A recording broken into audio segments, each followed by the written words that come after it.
Ashley, welcome to the Beyond the Exercise podcast. How are you doing? I'm good. Thank you for having me. I'm good. I see that you are set up in your new private personal gym. Tell us a little bit about that. Sure. So earlier this year, actually December of last year, I decided that I was going to open up my own private space. So I spent all of January getting all the gear that I needed and putting this place together to have my own private space so I can train my one-on-one clients and my semi-private clients in a private space. And it has been the best decision I've ever made in my life. Why did you how did you come to the point where you needed to open up your own place rather than working at the old place that you were already working at? That is a great question, and I will try to answer it as professionally as I can. The other place that I was working at was great until things started going downhill. They were starting their own personal training service, and it was colliding or clashing with the contract personal trainers. And one thing led to another. There was suddenly like rules and regulations being added, and then like I had a 3 day notice of increased rent, like triple the amount. And Wow. it was just a constant little things like, yeah. And then basically like fighting over clients. Apparently I took a client and I didn't, the person approached me, but it was just like a lot of little things. And it was making the environment a little toxic for me. And there was no other gym in the city that I could pay rent to actually train clients. So I basically was kind of put in a corner where I was like, all right, either I suck it up and I deal with this nonsense, or I open up my own place and I don't have to deal with any nonsense besides working for myself. So that is basically what happened, long story short. And it's just been it was scary because now everything falls on me completely. But I think that kind of scary, that fear ended up pushing me to do what I need to do. And now it just drives me more to like get my stuff done, be a little more organized, have a better routine on things. Yeah. So now I get to do everything my way, which is really nice. I get that. So when you got forced to jump ship at that other place, what was the first thing you had to do in order to get yourself up and running? I had to find a place. Find a So place. I had to, like, in order to leave, I needed somewhere to go. So had a friend who had reached out to me about a year before telling me he had space at his building that he bought. And I had, declined it earlier because I didn't need it. But then I reached out again and I said, hey, is that space still available? I'm looking. And he showed me multiple spaces and this was the perfect spot for me. So that was the first step, was just finding a place. And then as Yeah. you found a new place, you got all your clients. And I kind of want to go now into this question. What makes your clients want to train with you? What makes you such a great trainer? Give me three different kind of skills or values that you hold as a personal trainer that you believe that your clients continue to choose training with you. Yeah. Whew. Okay. So three, I think that there's one that I think most people can agree on, right? Is being able to communicate. But I think one thing that kind of goes into that one is communication, empathy. Because the people that come to me, my demographic is a lot of people who are trying to lose weight, improve their health.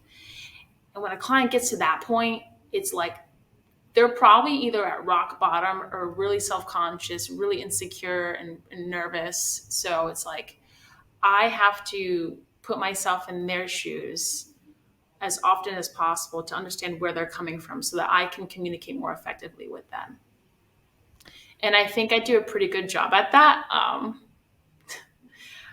I've had many clients actually basically start crying to me at times, or I don't even try it. So I almost become a therapist at that point, which Most trainers Take do. with that what you will. It's kind of like part of the job. Right. But I do think it's something that I have, and I think most, if not a lot of trainers should have if you're working with the same demographic that I am. Um, I ended up having a client, after a year telling me, like, you had no idea at the time, but you literally saved me from committing suicide. And I was like, whoa. That's heavy. I Yeah, it was so heavy, but and I almost felt like an imposter when he told me. I was like, there's no way I did that for you. And they're like, no, you did. Like, my health was declining and my mental health was declining, and you were there, you listened to me, and you showed me that I could still do things and I could move and I could improve my health. And like that just like was a cascade of events that made me better. And I was like, wow, that's I'll never forget that. That was amazing. Right. Did Um, you ever have situations where it became more of a therapy talk session, but you knew how to navigate that hour or however long you're training with your client on really understanding when it's time to not lift any weights and just truly have conversations that you know will help them long term? Or have you always strayed away from just talking and just going at the training, which they ultimately, at the end of the day, is why they hire you? Yeah, I don't know that I've ever had a point where like a client and I just talked. I do try to like stay within my lines. I mean, I'm a personal trainer first, and I respect therapists because they get tons of educational training for that. So I don't know that I don't think I've ever actually been put in that position where I'm like, hey, we'll just sit and talk. But I have hung out with clients outside the gym, Nice. or I have helped them and sent them information outside the gym, like, hey, I know you were struggling with this. Here is something that you might benefit from. Um, or if a client is feeling really overwhelmed, I'm like, hey, you know what? I know we have our training session on Thursday. Why don't you come in tomorrow and we'll just chat? I want to help you feel better, or like, let me listen to you since nobody else is listening to you. Like stuff like that I've done um, as a friend to the client. It's like at that point though, I'm like kind of crossing the boundaries. Like, so I try to separate it from the session, right? Because I do still want to be present as a personal trainer. Like they're getting that training session. And if something else happens, I will talk to them separately on the side. I see. I feel like I have a very hard time separating the two because most of the time I train somebody and we always venture into the side of being friends.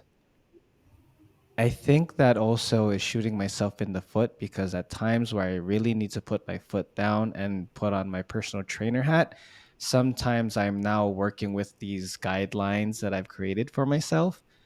And how do you this is a question I've never asked before, but how do you separate being the nice friendly personal trainer versus being the trainer that needs to be effective and let's get shit done? Man, I think that's like the $1 million question. It's so hard. I don't think I know the answer to that How would because I you mean, approach it if you ever run into that situation? How do you think you would approach it? um, well, actually, recently I have a client who is really struggling. So like, I'll give that as an example because I had to deal with that. She was married for 23 years, and suddenly she now has a divorce being filed against her, and she is an absolute wreck about it. And there were many times where she'd come in and started crying. And so in that situation, it's like, okay, do I just sit here and console this woman who is clearly suffering a tremendous amount of pain? Or do I help train her for this session that she has paid for? So it's like, I feel like I'm doing a disservice if I don't train her, right? But I'm also feel like I'm hurting her feelings if I'm like, okay, stop crying, let's go work out. Um, in that instance, what I did was I stood there and I listened to her talk and cry. And I try not to say anything much other than I kind of repeated what she was saying about herself. I'm like, you feel this way, and I'm really sorry you feel that way. Like you can absolutely, like, I understand why you're not crazy. I try to be reassuring her, but then as maybe like 5, 10 minutes pass, I'm like, just so you know, I want to give you a big hug, but after this hug, I think we should get to the training only because I don't want to do a disservice to you because this is what you came in here for. So if I don't, if I don't do, what did I say? But it was basically something along the lines of like, this is for you, and I want you to get what you came here for originally. So we'll just wrap this up, get yourself together. Let me get some tissues. I want you to feel better. Take a few deep breaths, and let's get into this. So it's really like you kind of have to ease into it, and then remind them like this is what they came in here for. I'm doing this for you. And you could even, if it's something that repeatedly happens, you could say, "Hey, I've noticed that we've had this recurring instance of you talking a lot and venting a lot, and I understand you have a lot to say." But is this something that you're okay with? Because it does cut into your training session time. So if you're okay with it, then I guess we can continue. But if you're not okay with it and you're feeling some type of way, but you haven't told me about it, then let's address it. So I think just kind of like putting it out there, right? Because if it's in like silence and you're kind of feeling self-conscious and worried, like, oh, I hope that this is okay, it Right. just becomes like a forbidden area of like, you don't know how they feel, and I know how I feel, which is anxious about it. Right. Um, So I so see you that's kind of practicing. I see. I see you practicing two of the skills that you just mentioned, which is communication and also being very empathetic. And I really love this story that you just said because I feel like I approach same situations as well, where I ease into it, but I always try to remind the person in front of me why we're here in the first place is to lift the weights, feel a little bit better, do a little bit of exercise so that you come in for the hour that you committed to, which is investing into yourself. Now, do you have that third trait on top of those two that you just talked about? oh yeah, um, integrity. Because if you bullshit the client, they're gonna find out or they're gonna feel it, right? Because when you're BSing, there's like this aura that comes off, and that sounds so woo woo, but when you're faking it, eventually it comes to the surface. And I don't think you're doing anyone a service. You're doing yourself a disservice and your client a disservice. So as long as you are honest with your clients, and if they have any questions or something comes up, like they have a pain and you can't address it and you're trying to do all this, like just be honest. Like, you know what, I'm sorry, I don't know the answer to this, but I can try to find someone who can, or I can look into it for you. Stuff like that I think is really important. People just don't like to admit that they're wrong, like they don't know something. And I don't think, I wish I would see less of that. Right. Um, I think I've been doing more of that myself, which is saying I don't know. I think, no, I know for sure that earlier stages of my training days, I used to try and come up with the most reasonable answer, not really shooting in the dark, but more of trying to extract any kind of information that I think would be right to answer this. And I've come to realize now, even I've been training for maybe 7 years now, 8 years. I've learned to just say, I don't know, but I'm going to find out the answer for you. Um, exactly. so I think a lot of people can respect the fact that you can admit that you don't know everything, which I think ultimately can now venture into you not always being the right trainer that's a know it all, and now bridging into becoming the effective trainer that can get things done. Yes, I could not agree more. And when you admit that you don't know something, right, that gives you room to grow, right? That I feel like that taps into is kind of segues into like my other thing that I think would be really important is being open minded as a trainer, right? You can't be open minded if you think you know everything.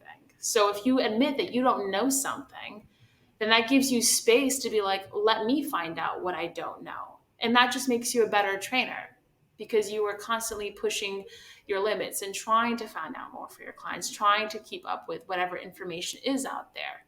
So, um, I think as an effective trainer, those qualities are absolutely like they're necessary. I don't even think they're like it's a matter of importance. I think it's necessary at this point. Right.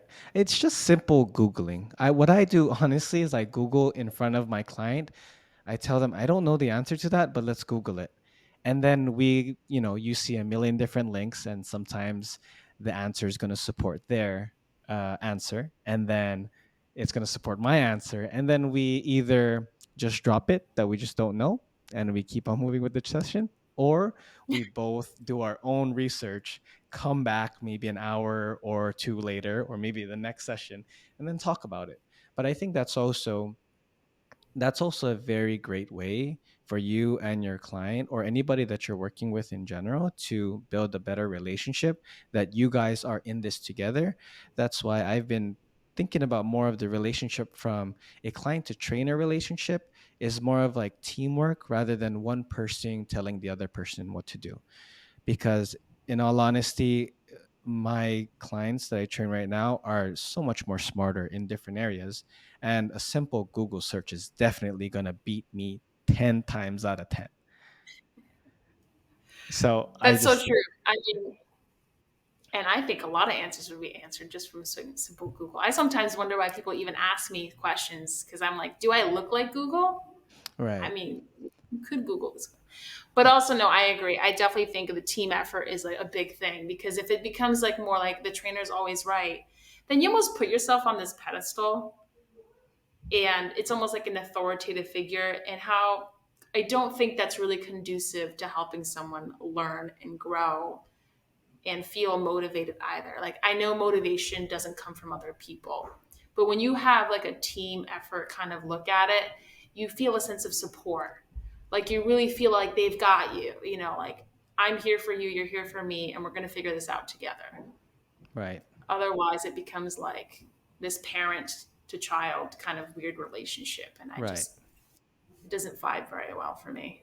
I do have a client right now that whenever I have questions about suggestions of how we want to approach a certain situation, this person always says, "Whatever you say, I'll do anything." And sometimes I'm taken aback by that, because I truly believe that a lot of trainers would get off by like hearing that, like, "Oh, you're giving me the power in this situation, say no more." But what I've come to realize, because of what I said a few moments ago about teamwork, I always remind this person, like, "No, we're in this together. I know that there are proper ways to approach certain situations, but there's not always the one way. There's multiple ways, and the way that I think that might work for you, it might not work for you. So I want to hear your opinions, your sides, and then I want you to hear my opinion and my side, and then we can create this weird idea together that's going to work." And that's what I've been dealing with lately, because, tracking apps for food has not been working for my guy. Eyeballing things, just tracking protein, like all of it just simply doesn't work. Maybe I don't know Okay. the full story. Maybe he's not logging everything down, but there's definitely something there that we both probably don't know what's going on. And I think simply having conversations and trying to figure out what really is the issue goes a long way, rather than saying, "I know you got the answers, just tell me what to do." Yeah. I don't know. Well, yeah, because at the end of the day, everyone knows what they need to do. It's not that complicated. I mean, it is, but it isn't. So I have a client that's very similar, and they're always like, I'll do whatever you tell me to do. I'll do whatever it takes. And I'm like, no, no, no, no. There is like the right way to do things, but like you said, like it's a teamwork also. And the best way to do something might not be right for you. If tracking isn't working, then that's not the answer. Then that's the wrong way. It's all depending on the client and what they can handle. Um, and I also think it's important to remind. I agree. I couldn't agree more. Like reminding them, like, no, this is a team effort. We're gonna figure out what works for you. X, Y, and Z might be the best, but the best for who? The best for someone who doesn't work all day as a stay-at-home mom, or the best for a guy who is on his feet as a UPS worker and has zero time to put everything he eats on my fitness pal. Like Agreed. the best is really context dependent, and it's always so funny whenever I hear that. I'll do whatever. I'll do what do you think is the best thing? Like, no, Right. And I honestly don't think I'll do whatever you say is also the best approach, because if I was crazy and I didn't know every single sector of your life, I could be telling you something that you will probably never do. And that's where the miscommunication happens. Now, what I'm kind of thinking in my head is, now that clients are always thinking about like, what should I do, what is the best approach, and there's so much information out there, right? Google can spit out anything. Heck, Chat Mhm. GPT can answer whatever damn question you have. But what do you think is one of the biggest unpopular opinions that's out there that you believe is true, but a lot of people are skeptical about because it's a hard pill to swallow? What do I think is true? The Can you un repeat the question? Yeah, so what do you think is an unpopular opinion that trainers have, but is actually true, that a lot of clients don't want to accept because it's a hard pill to swallow? So something that's Oh, true out there that they're just like, nope, I just choose not to believe that because it's just too hard. so the trainers know this is true, but the clients don't know this is true. Is Yeah, that what you're saying? yeah. So here, I'll give you Uh, my answer. yeah, you give me yours so Yeah. I can get an idea of what you're talking about. So my answer is, you actually have to put a lot of effort inside of the gym before you see any physical results. Mm, Why do I say that? Because, a lot of people, there's a lot of different conversations, right? You have people saying, I don't want to get too muscular, I want to be toned. What are the approaches with that? You have to lift heavy for lower reps, you have to lift a lower weight for a lot of reps, but who knows? But at the end of the day, I think the unpopular opinion that is very true is that at the end of the day, you have to work your ass off to get that exact image that you have in your head where you want to be. So a lot of yeah. you can't come into the gym. Some people will argue you can do 2 hours working out every week and you'll see results. I agree, but I don't agree, because it's going to take you far too long to see results. And the time that you're probably sitting around waiting for the results for the 2 hours that you've been putting in every week is probably going to be tougher on your mentality and your attitude towards the gym, because it's just taking too long and you think that things are not working. But I also think that it's just a lack of commitment, a lack of effort. So that's why even now when I'm training, it's more of like I'm looking at the intention that my clients have, because I want you to put in effort. Like, yes, I agree. Showing up today is definitely, I'll give you a gold star for showing up, but I want to give you another gold star for hitting the weights really hard today or giving me your best. Yeah. So that's my answer to that question. And just Ooh, that's sometimes I'm always compassionate because, attendance, cool. I know a lot of people have a hard time coming to gym. And when you're there, I'm happy for you. But now, since you're here, let's work. You're already spending your precious time where you could be spending somewhere else. But you know for a fact, deep down inside, you're here because you know you need it. So now do it. That's my answer to that question. Yeah. Ooh, I like it. That I mean, yeah, it's true. It takes hard work, and I think another thing that it kind of goes into that is people need to understand that it is going to be work, but you have to want it and like actually envision yourself at the point that you're trying to get to. Mm. Like if you want to lose weight or be someone who has like really nice arms, you have to believe that you are someone who does the work that it takes to get really nice arms. Like it doesn't happen on accident. It doesn't happen by you putting only 2 hours in the week, like you said. Those people, you literally need to rewire your brain or like change your view on yourself in order to be able to make that commitment and have that drive. Because otherwise, like, what are you doing it for? Is it because You know, belief will drive you to action? I believe so. I see. I believe so because like half the battle is just getting people to do the damn thing. Yeah. Oh, pardon my French if I can swear. No, no, we can whatever. I'll bleep it out if I have to, but I don't think that's a bad word. Okay. Okay. All right. But yeah, You have an answer for this question now? I do. Let me hear it. I guess I hope I can say this. I technically can because I'm a nutritionist and a personal trainer. Nice. I think a something that trainers will understand and that the people might not, thanks to social media, is that in order to lose weight, you will have to suffer through hunger. You will experience hunger and you will have to get over it. Um, I've seen on social media people saying like, if you're hungry all the time and this, and that, you're on the wrong diet.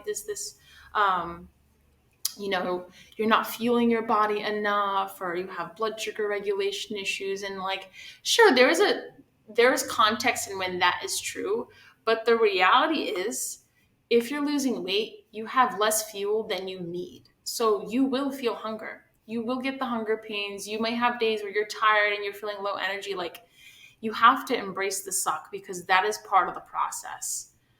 There are ways to overcome it and make it less sufferable, but you will experience it. And I don't think it does anyone any justice to deny that experience. All right. I think some people just end up getting way into their head about it. They're like, oh, I'm doing this wrong. I have this issue. Like, now they start thinking that they have problems. It's like, no, if you're hungry, it's normal. That's a good sign that you're doing the right thing, honestly, at that point. I mean, if you're starving, I'd be like concerned. Like, are you getting enough fiber? Are you having enough vegetables, protein? Like, what's going on here? But like, yeah, there might be some nights where you go to bed and you're like, I'd love to have a snack right now, but because I'm a little hungry. But reality is, like, I envision this for myself, so now I have to suck it up, drink some water, and go to bed. I see. So that's where the believing and visioning yourself can help you in situations. Interesting. Yes. I always see it as body loves homeostasis. It likes being comfortable. It likes staying where it's at. So that's why even lifting weights, like nobody wants to feel sore. I mean, honestly, I do because it just tells me that I had a really good workout. But nobody wants to be huffing and puffing. Nobody wants to be crinching their face because they're lifting heavy on a deadlift. Nobody wants to feel hunger because they're trying to lose weight, and it's just a very uncomfortable feeling, and now your hormones, leptin and ghrelin levels are all over the place. You can't sleep well, xyz, right?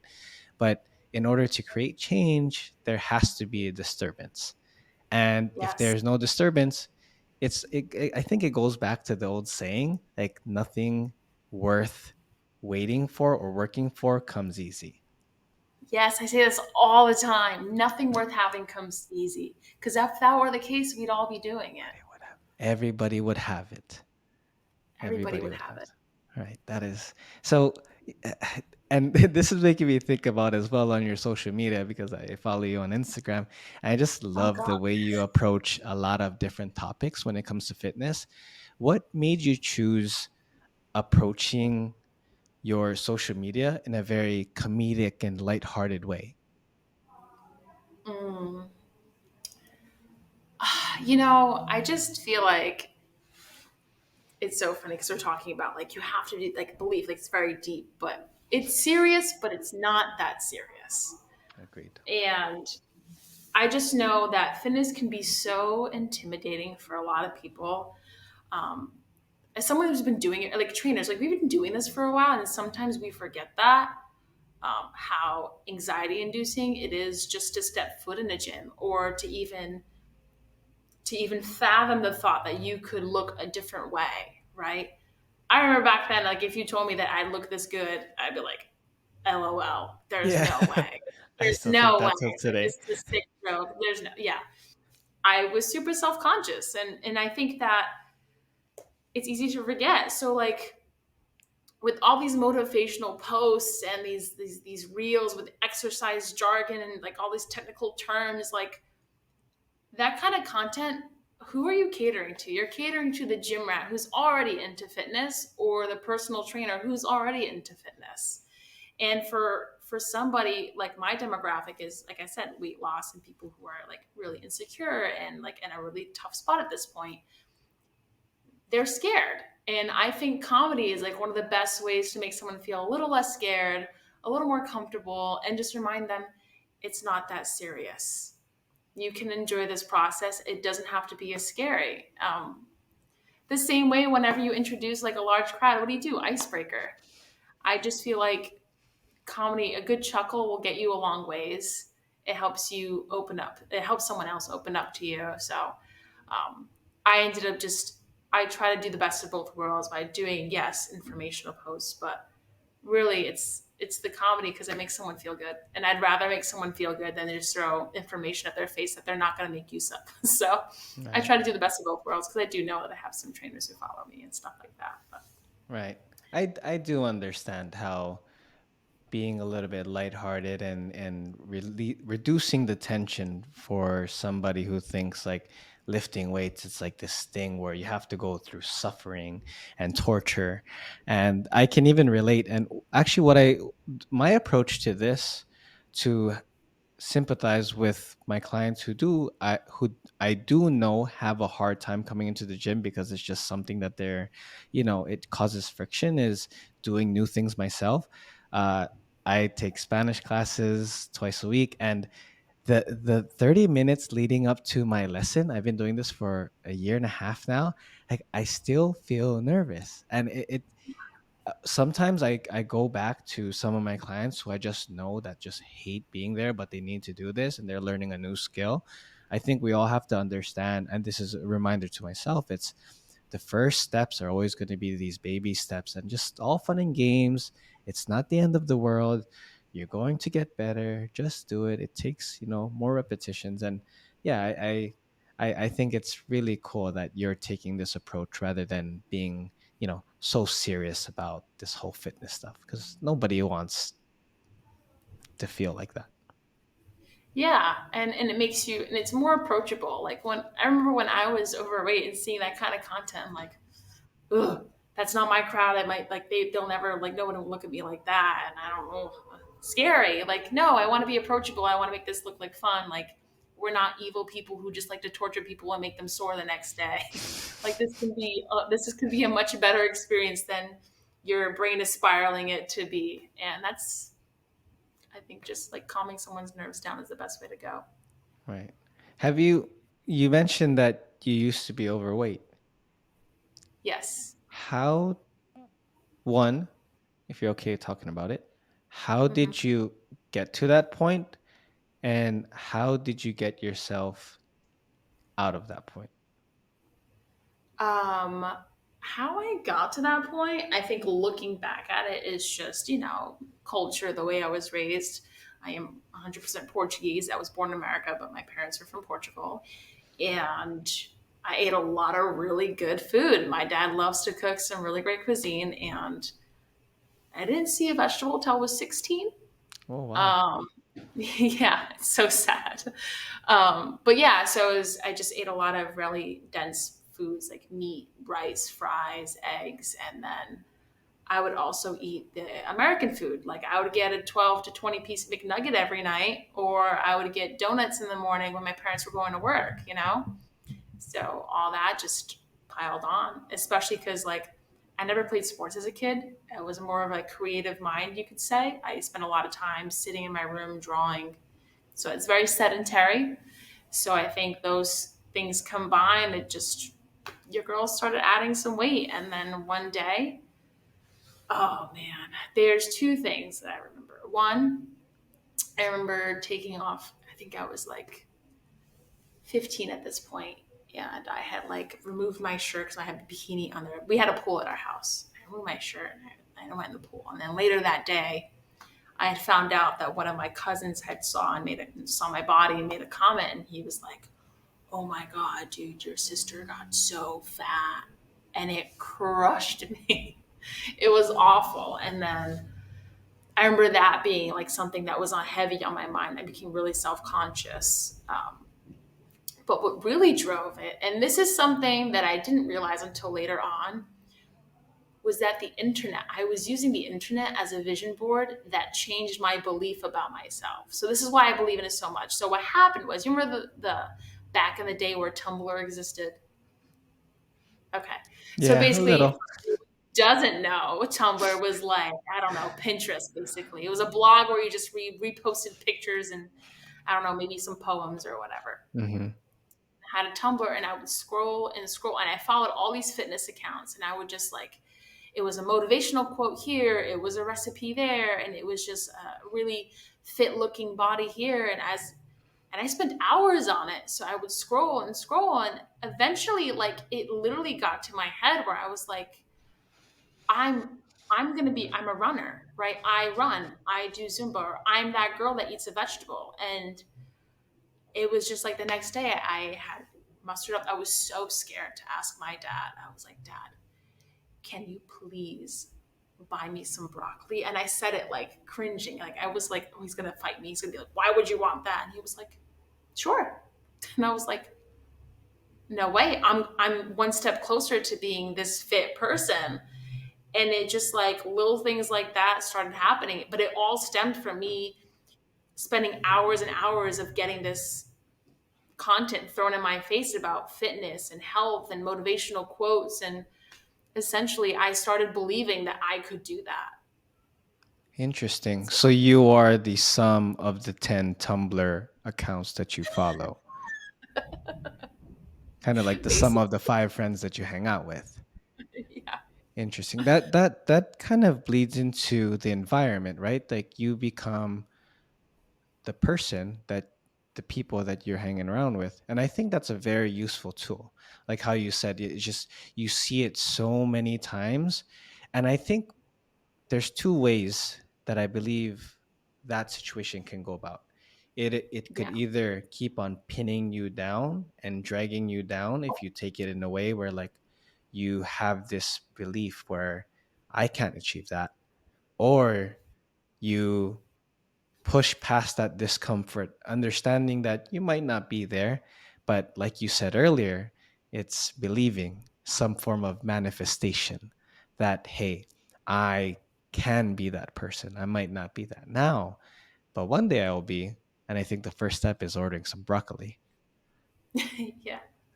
Literally that's what happened. And I think the discomfort that I felt from that previous comment that was lingering Mm, was probably what drove me. Maybe I don't know. But I it obviously if I'm 27 years old and I still remember that particular moment, I think that discomfort was more painful than me wallowing in self pity at that point right. and just feeding into it.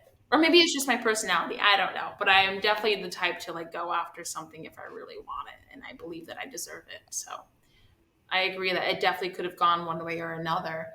Um, but I don't know. I mean, after spending multiple hours a day being told that you've got this and you could eat this broccoli, you start to believe it.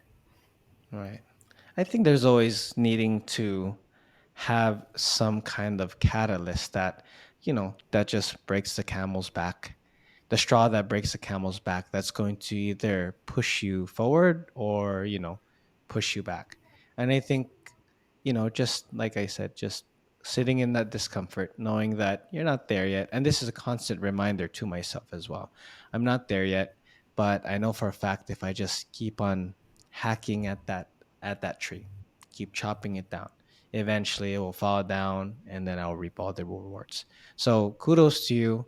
I really admire the story that you shared and thank you because, on my end, I think I was on the other route. I used to be so skinny and I used to be bullied my whole life as a kid, No. and to the point where, you know, the straw broke the camel's back and I said, and I'm going to use the gym to better myself and lift more weight so these bullies no longer can bully me because I'm bigger. But I think it's truly to the point where, something has to bother you in order to create change. Like the friction has to come about. So, what do you think? Let's say Can I some, ask you a question? yeah, of course, please do. It's like on this topic because I I think you and I might be different in the sense that like there was friction or there was a catalyst and rather that we decided to do something about it. But have you ever had a client because you also had said, you remind yourself, like, I'm not going to be perfect, like, I'm not there yet, but if I keep going, I'll get there. Here at a client who is kind of in that headspace of like, I'm not perfect. If I just do this, like, at least I'm taking myself one step closer, who has taken that mindset, but almost like it hurts them because they do such the bare minimum that it doesn't really get them very far. Do you know what I'm saying? Yes, absolutely. I How had do you tackle that? so I've had and have plenty of those people, but I think my approach of being very encouraging, where you're telling two sides of the story, right? You are becoming, I become a cheerleader, encouraging them and always reminding them that the effort that they already put in, showing up to the gym. Cool. You're here. Like I said earlier, here's your gold star. But then, like you said as well, it's you have to constantly remind people why they're there. They wouldn't be in front of you in the first place if they didn't want to be there. We're not personal trainers going out tricking people into our training. Maybe that happens sometimes, but I'm highly certain in a day or two, they're out. They're like, I don't want this. But there's something deep down inside that I believe that you have to tap into with any person that you're in front of. And you have to find that one little thing that's going to speak to them. And, maybe sometimes that's going to take years. Maybe sometimes it takes like a week. But I think for me, I think one thing I can give credit to myself, tooting my own horn a little bit right now, is perseverance with people. I have a really hard time giving up on people because I truly believe that there's so much junk in the world and a lot of people are always being given up on. I think I put this on myself, but I always want to take on the role that I'm going to do my best to not give up on you as long as you allow me to. But if you're going to go away, not text me, peace out, there's nothing I can do. I'm really not going to go after you and trick you back into my training. It's like, no, my door is open. We're going to figure it out regardless. So I guess to answer your question, I've been in those situations and that's how I approach it. And, sometimes we never reach there, but at least we tried. Yeah. And I That's think a I lot of people like that. Yeah. That's so true because, right, you could be a sleazy trainer and try to convince them and trick them to come back when you know that really it's not going to serve them any better. Yeah. Or, I agree, but I also disagree because I think just simply leaving the door open for somebody is allowing them the space to like give yourself a chance again, even though that this person just works out every single time. They fall off, they come back. They fall off, they come back. But it ultimately, I believe it's up to trainers whether or not you want to take on that client. I've understood and I've learned over the years you can say no to training somebody if you don't vibe with that person, if you truly feel like you no longer have the ability to even help somebody, so be it. For me, I feel like as long as I can help somebody even a little bit in any way, I always think that I'm qualified unless I don't know anything. Like if somebody had, I don't know, some kind of mental trauma. Or actually, here, take that back. Somebody who's on Instagram, I love this guy. I just forgot his name, and he just trains these people who have very severe disabilities, like somebody with like cerebral palsy. Okay. One, I mean, I'm not taking that person in. I don't even know how to even approach this. But that's when I just say, like, nope, sorry, I wish I could, but I don't believe that I am the right person. So somebody else. So that's what I've learned over the years. And that's my long answer to your question. It was beautiful. I prefer a long-winded answer because you Yeah. get everything in there. Okay. Yeah. Yeah, it's. I remember. I kind of feel like you in the sense where I have a hard time giving up on people. Like I would be rather hold your hand and be there for you through so many things than to be like, You're too much work. I'm giving up on you. Like, I'd rather do the work because I see potential that you might not see in you yet. But if you keep going and then that day comes where you finally see that it's worth it, that's worth it for me. Like, that's worth all like the stress that comes with it. But one thing, but there is also a fine line of like you end up burning yourself out and you become mentally exhausted, right? And I had this awesome manager one time. I was working in college as a part-time trainer, and I was feeling really defeated because this one client was just not making progress. And he was like, you can bring a horse to the water, but you can't make it drink it.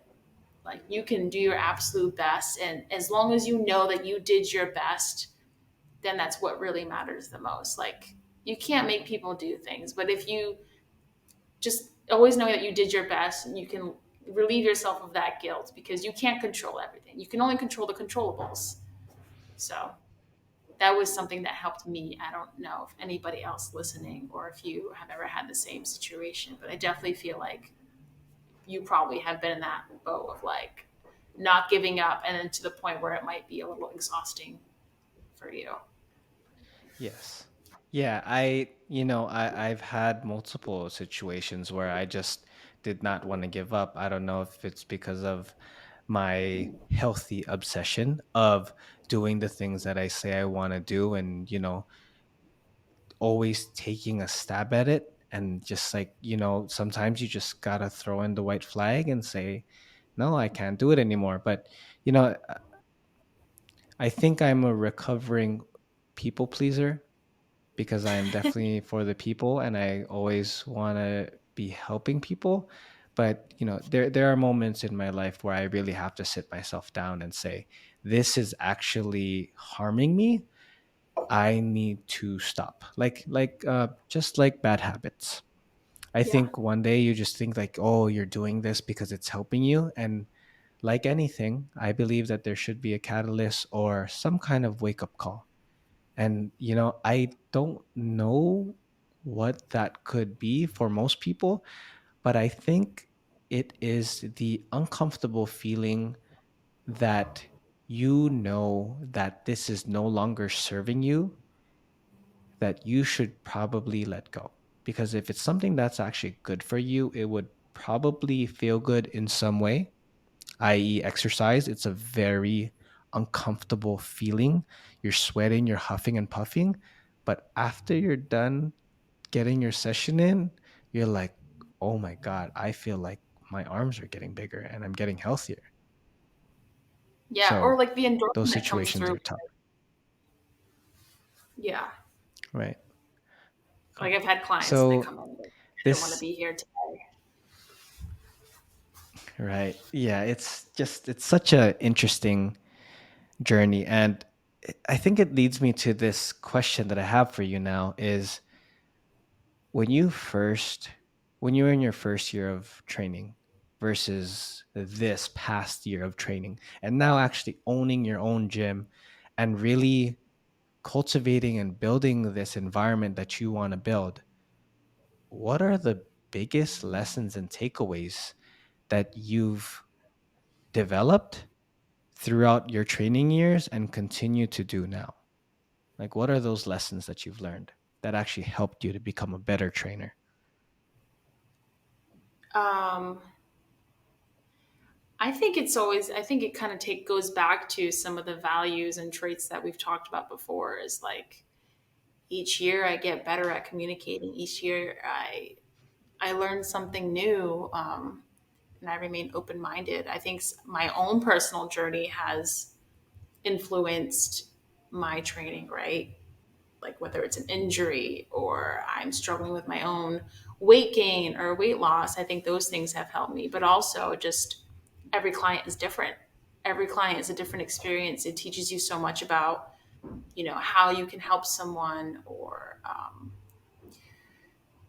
it forces you to expand your horizons and trying to find other solutions because no one is ever the same. So I don't know if I'm answering your question, but I hope that it's kind of No, answering. Do you you want to maybe give definitely are. your examples of what's helped you?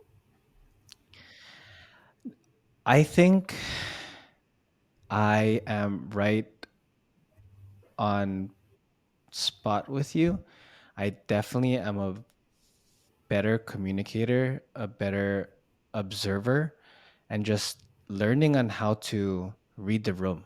I think that's what I do a lot better now because I know when you're early stages, you're just eager.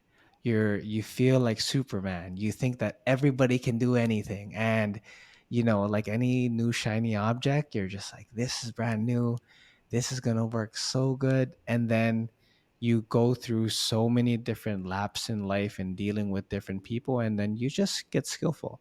And I think that's what really separates you know beginner trainers versus experienced trainers, whether or not somebody has a master's degree in exercise science but is only been training people for like 3 months versus somebody who's been in the game for maybe 20 years, not all, but more than likely 20 years, that has some experience with people. I think it's just so different experience whenever you get to deal and handle with people, because not all the lectures that you learn from your exercise sports science book can it be applied to everybody. So I think that's like it's just different. Yeah. Oh Actually, yeah. i i, Textbook stuff. I believe I can just, yeah, the textbook stuff. But I feel I can talk to you all day about all these topics, and the I really love how this podcast was flowing today, and I learned so much from you today. And to end off this podcast, I just want to ask you one more question.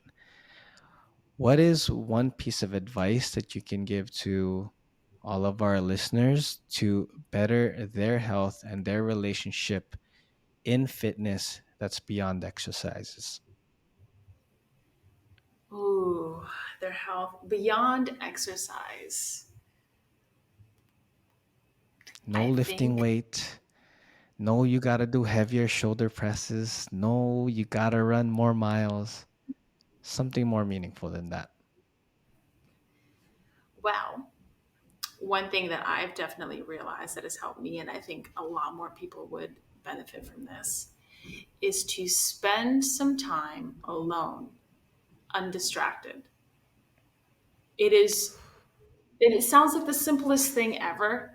Or like, yeah, I'm alone all the time when I go home. I'm like, no, like alone with your thoughts, no phone, no distractions, like just sit and think.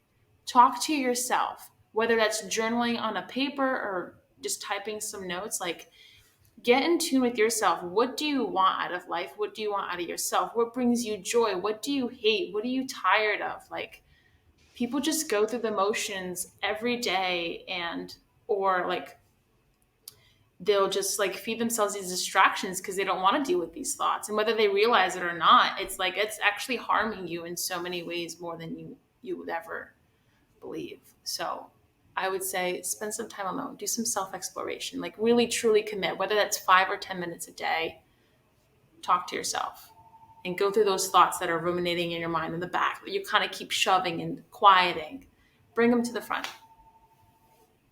Sit with yourself alone and do some self exploration. Oh, so good. Thank you so much, Ashley. We appreciate you here at Beyond the Exercise. And guys, this was a very lovely episode. I really enjoyed it and I learned so much. And we will catch you on the next one. Nice. I look forward to it. Thank you for having me. All right. Peace out, guys.